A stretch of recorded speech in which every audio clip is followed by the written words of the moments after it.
Nessa videoaula aqui, nós vamos falar de registradores e registradores contadores, certo? O que vem a ser um registrador? Nas aulas anteriores nós discutimos acerca dos flip-flops, né? Nas aulas anteriores nós falamos aí do flip-flop D, do flip-flop JK, e esses flip-flops, eles são memórias de 1 bit, ou seja, eles armazenam 1 bit de informação, ok? Então, por exemplo, vamos supor que eu liguei a minha máquina e o Q ele está valendo 0, né? Se eu colocar 1 em D, esse valor de 1 aqui não vai passar imediatamente para Q, né? Ele só vai passar para Q quando eu der um pulso positivo de clock. Por quê? Porque esse flip-flop aqui, ele é ativo por borda positiva, né?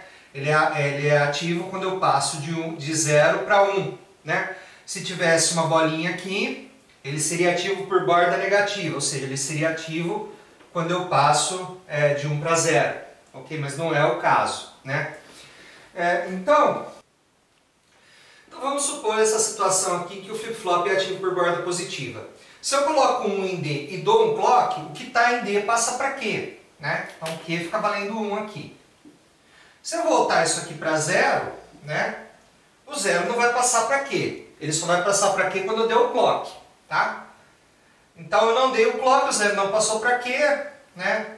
Aí eu vario aqui, coloco em 1, e aí eu dou um clock, o 1 passa para Q, mas Q já valia 1, tá? Então Q não vai sofrer alteração, tá? Mas vamos supor agora que eu coloque 0 aqui, né? E dê um clock. Aí o que está em D vai passar para Q, que vai valer 0. Então, o meu flip-flop D, nesse caso, está se comportando como uma memória de 1 bit. Ele está armazenando 1 bit de informação, tá? Então a gente pode dizer que ele é um registrador de 1 bit, tá? E se eu quisesse um registrador de 2 bits? Ora, se eu quisesse um registrador de 2 bits, era só colocar mais um flip-flop do tipo D aqui, né? Vamos chamar esse aqui de D0, esse aqui de D1, tá? Aqui eu tenho Q1, aqui eu tenho Q0, né? Aqui eu tenho Q0 barra, mas Q0 barra não vai ser usado porque o valor ele é armazenado em Q, né? O valor do registrador ele é armazenado em Q, né? Então aqui eu teria duas entradas, né? D0 e D1, né? D0 aqui D1, ok? E o clock ele seria compartilhado, né? Por ambos esses flip-flops aqui, né? Certo? Então, o registrador ele é um circuito síncrono, né? Aqui nós temos um registrador de 2 bits. Se eu quisesse um registrador de 3 bits, era só adicionar mais um flip-flop aqui, né? Eu teria aqui D2, né? Teria aqui Q2, aqui Q2 barra, aqui o clock, e o clock seria compartilhado, tá? Então, D0, D1 e D2 são entradas, tá? E Q0, Q1 e Q2 são saídas no caso aqui, ok? Então Q1 aqui é uma saída, Q2 é uma saída, tá? Então isso aqui são saídas do meu registrador. O símbolo do registrador, ele é simplesmente um retângulo, tá? Com um clock aqui, tá? Então aqui seria o CLK. E aqui os bits de entrada, né? No caso aqui eu tenho 3 bits de entrada, então 3 bits aqui, 3 bits aqui. 3 bits de entrada, 3 bits de saída, tá?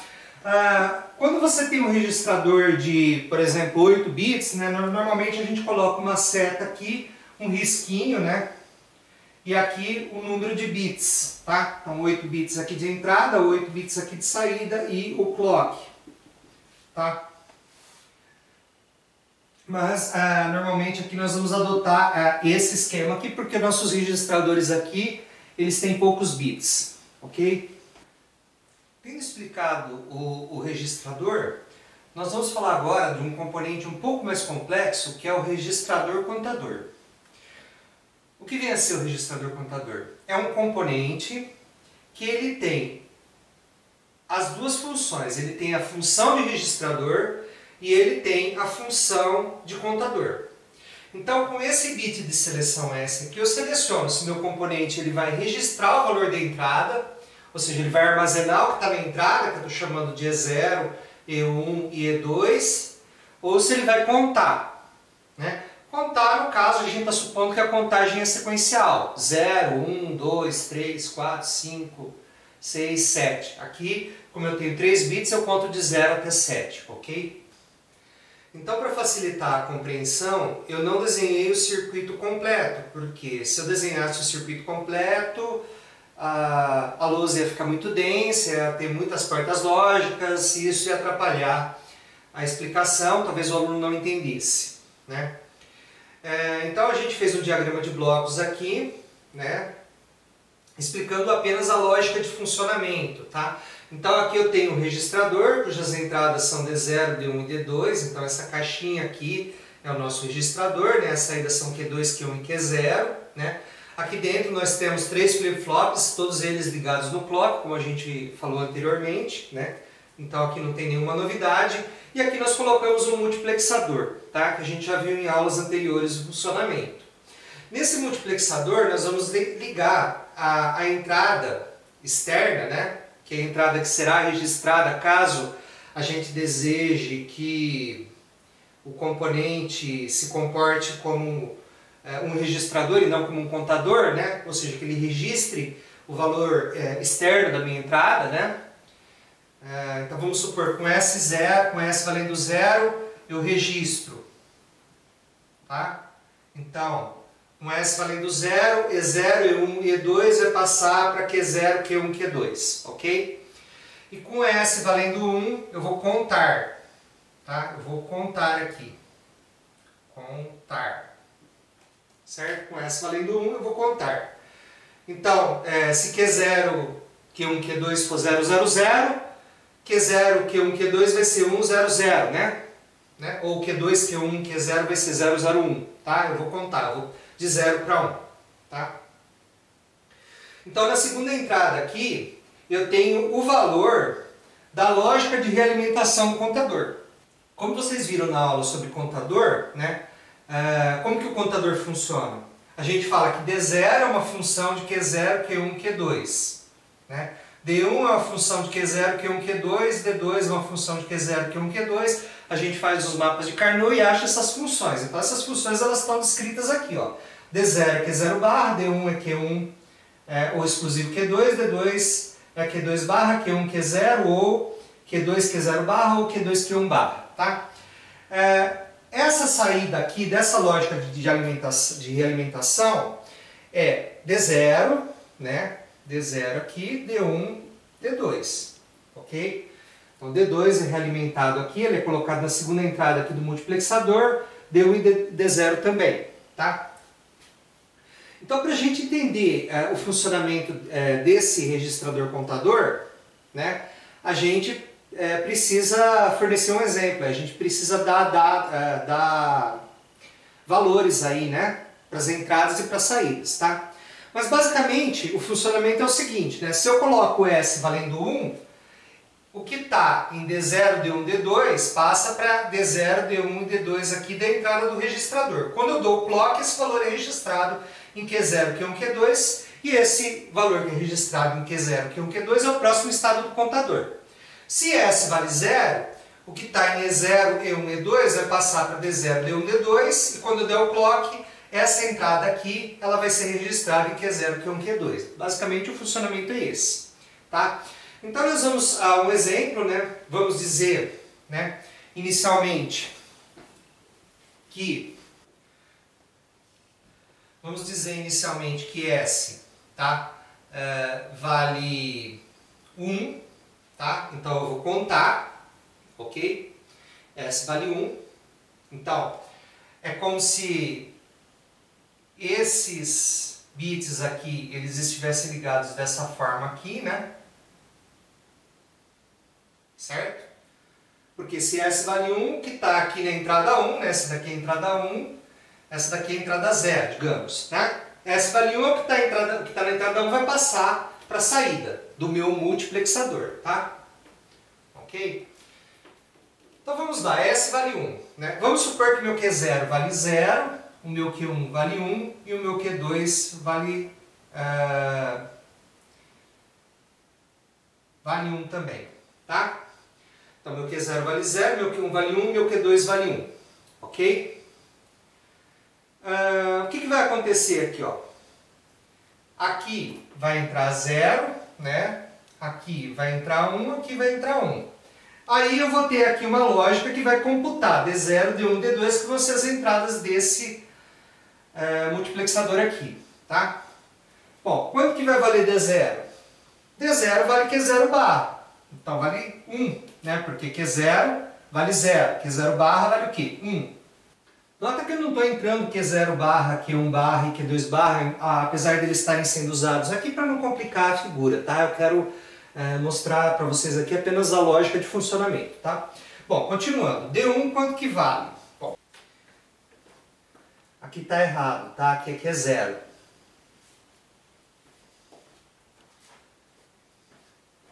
D1 é o exclusivo entre Q1 e Q0, né? O exclusivo entre Q1 e Q0 dá para mim o valor 1.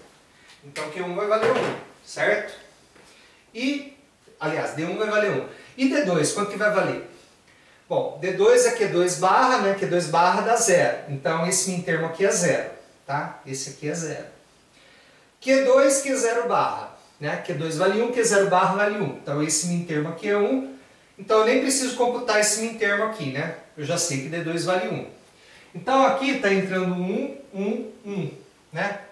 E esse 1, 1 está passando para cá, certo? Mas ele não vai entrar imediatamente no Q. Ele só vai entrar no Q quando eu der um pulso de clock. Então vamos supor que nessa situação aqui eu dou um pulso de clock. O que vai acontecer? Esse 1 vai passar para Q2, mas Q2 já vale 1, então não vai mudar. Esse 1 vai passar para Q1, de novo, Q1 já vale 1, não vai mudar. E D0 vai passar para Q0, então Q0 vai passar para 1. Então a gente estava com o valor 6, a gente passou para o valor 7. Então a gente contou, né? Então veja, quando S vale 1 e eu dou o clock, eu conto, ok? Vamos supor então que agora S vale 0, tá? E que E0 vale 0, E1 vale 0 e E2 vale 1. Nessa situação, tá? Como S vale 0,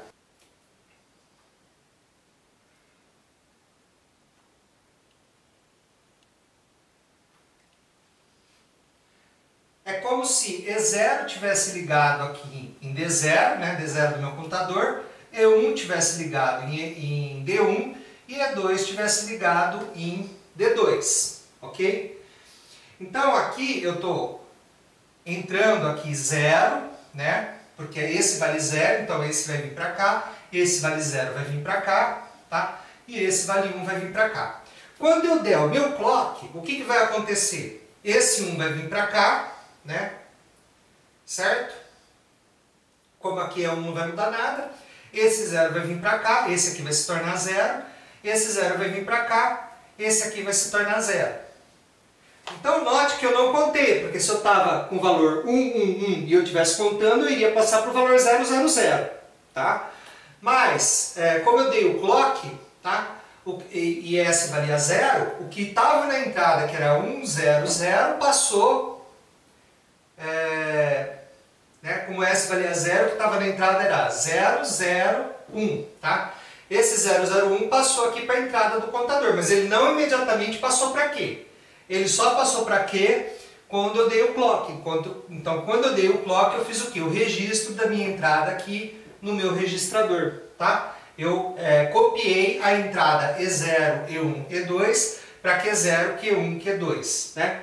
Então, como é que é o princípio de funcionamento disso? Tá? Você tem que colocar o S em um determinado valor, digamos x aqui, né? Você tem que fazer S valer x, ou seja, S vale 0 ou 1, né? 0 se você quer registrar e 1 se você quer contar. Depois que você colocou S em 0 ou em 1, aí sim você vai dar o clock, tá? Então é uma operação de duas etapas. Você seleciona o que você quer e depois você dá o clock. Se você está com S valendo 0 e dá o clock, você faz o quê? O registro. Se você está com S valendo 1 e dá o clock, você faz o quê? A contagem. Tá? Então agora eu vou desenhar o circuito completo aqui para vocês, tá? Para vocês verem aí. Porque muitas vezes se você vê o circuito completo, você não entende o funcionamento, tá? Porque o circuito tem muitos gates, muitas portas lógicas, tá? Mas a gente vai desenhar aqui o circuito e agora vocês vão entender. Vamos ver aí, né? o circuito completo aí de nosso registrador contador de 3 bits, tá? Então, aqui nessa parte aqui que eu coloquei em pontilhado, né? Vocês podem ver aí que nós temos um registrador de 3 bits, ok? Ou seja, 3 flip-flops do tipo D. Aqui, em pontilhado também, né? A gente tem a lógica de realimentação, né, do contador, né? O contador ele é um circuito que ele realimenta a saída na entrada através de uma lógica, né? E aqui, nesse outro pontilhado aqui, por último, né, nós temos o nosso multiplexador, né? No caso, é um multiplexador 2:1, né, de 3 bits. Ok? Aí você fala assim, bom, e se eu quisesse um contador de 4 bits? Um registrador contador de 4 bits, tá? Você projetaria um contador de 4 bits inicialmente, síncrono, né? Os circuitos aqui eles têm que ser síncronos, né? Veja que o clock aqui é comum a todos os flip-flops, isso caracteriza o circuito síncrono, tá? Então você projetaria primeiro um contador de 3 bits, né? Ou seja, você descobriria essa lógica aqui, tá? Essa lógica de realimentação. E depois você usaria o multiplexador 2:1 de 4 bits, tá? E o registrador também de 4 bits, tá? Então aqui é o circuito completo. Eu não coloquei o circuito completo porque se eu colocasse ia ficar difícil a compreensão, né? Então eu expliquei com diagramas de blocos, mas basicamente o funcionamento que vocês podem ver aí na internet, os circuitos que vocês vão ver na internet são bastante parecidos com esse daqui, tá? E o funcionamento eu acredito que fica melhor explicado com diagramas de blocos, tá? Do que colocando o circuito todo. Mas aqui está o circuito todo para vocês. Com isso a gente termina a nossa aula sobre registrador e registrador contador. E na próxima aula nós vamos falar sobre registrador de deslocamento.